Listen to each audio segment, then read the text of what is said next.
Let's talk about something very, very deep tonight. In fact, about as deep a conversation as we could have. If you get this, and I know you will and do, you understand the whole path and how to walk it.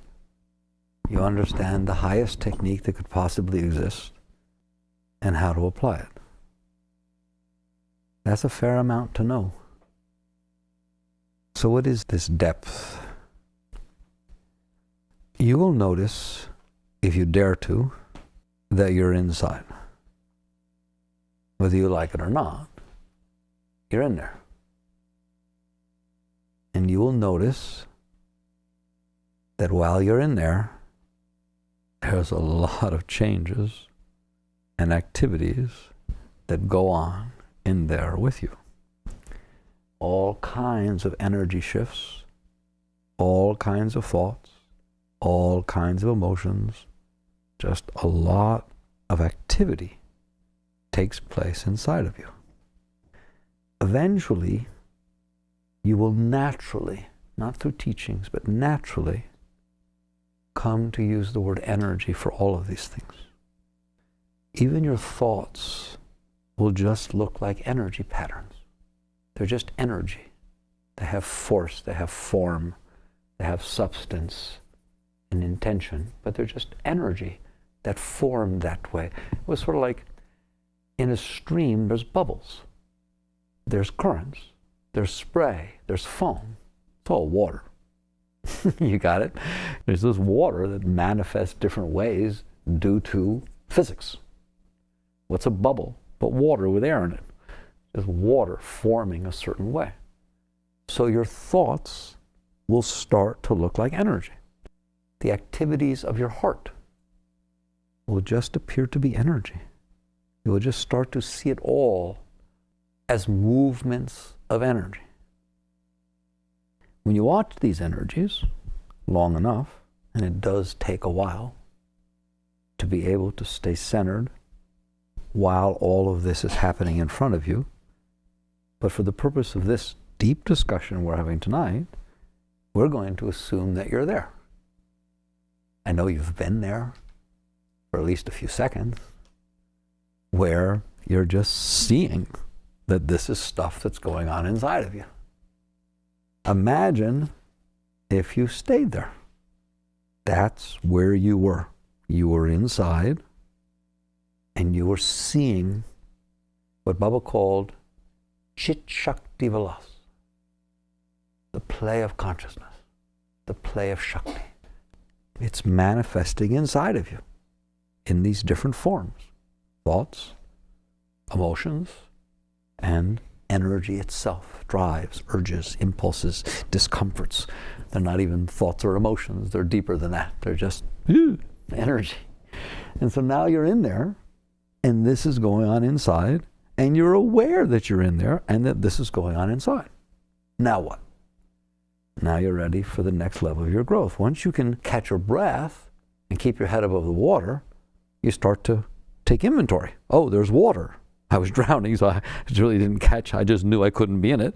And there's land over there, the distance, and if I tread a certain way, my head goes up, and if I don't, it goes, you just start getting your bearings. That's what it's called, getting your bearings, while you're in there, because you're not overwhelmed.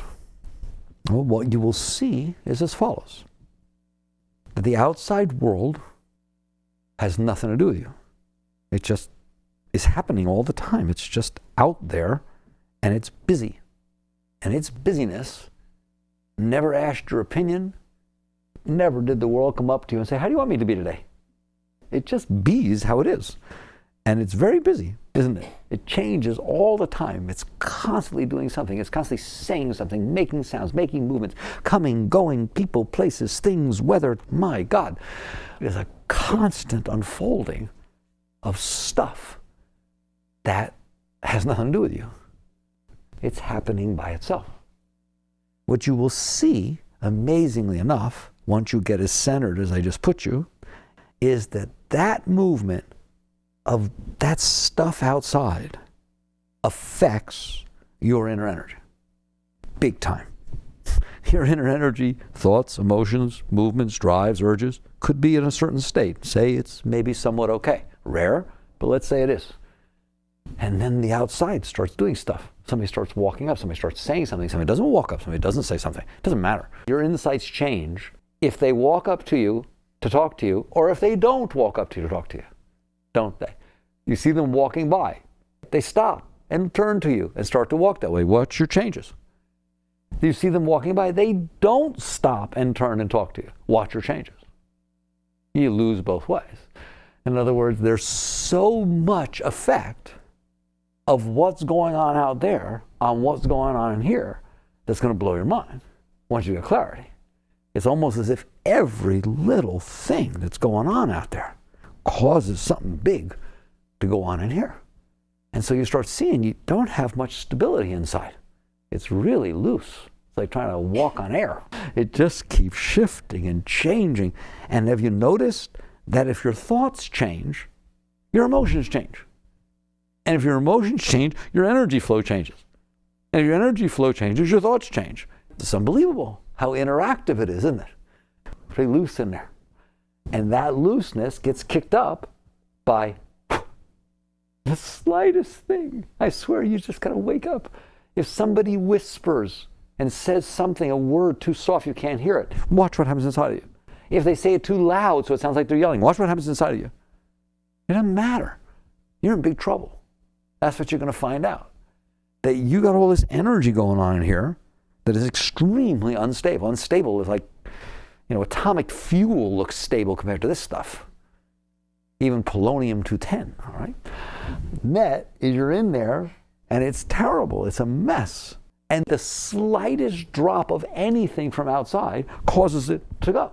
And once it starts going, it just keeps going. In the morning, somebody raised their voice when they were talking to you. At 3 p.m, it's still affecting you. The thoughts come back, and the heart freaks out, and then you get upset, and then it's just like, whew. That's what it's like to live in there. And then stuff comes back from 3 days ago, then stuff comes back from 5 years ago, then stuff comes back from what might be 3 years from now. Wow. And it just keeps affecting everything. You're just in there, and all this juice, this energy, these shifts, these thoughts, these emotions are just shifting all around. That's your next level of realization. First, you realize you're in here and there's all this stuff in here with you. Look at the environment you're in. It's unbelievable. And then you realize that the outside is affecting that environment. And then you notice the following. Once you see all that, then there comes this sense that's very, very deep. It's almost like behind all of it, which is, what do I do about it? This underlying sense, I gotta fix this. I gotta get this right. I gotta figure out a way to get this stable. What do I do? How do I make sure that nothing happens outside that causes it to get weird inside? How do I keep the thoughts from screwing up the heart? How do I keep the heart from screwing up the thoughts? What do I do in here to get control of all this so that I'm okay? That's the next thing you see. And that is so prevalent. Have you seen that? Have you seen that underneath it all, there's this drive, this urge. It's almost like the mother or father of all drives, psychology drives anyways, that says, what do I do about this?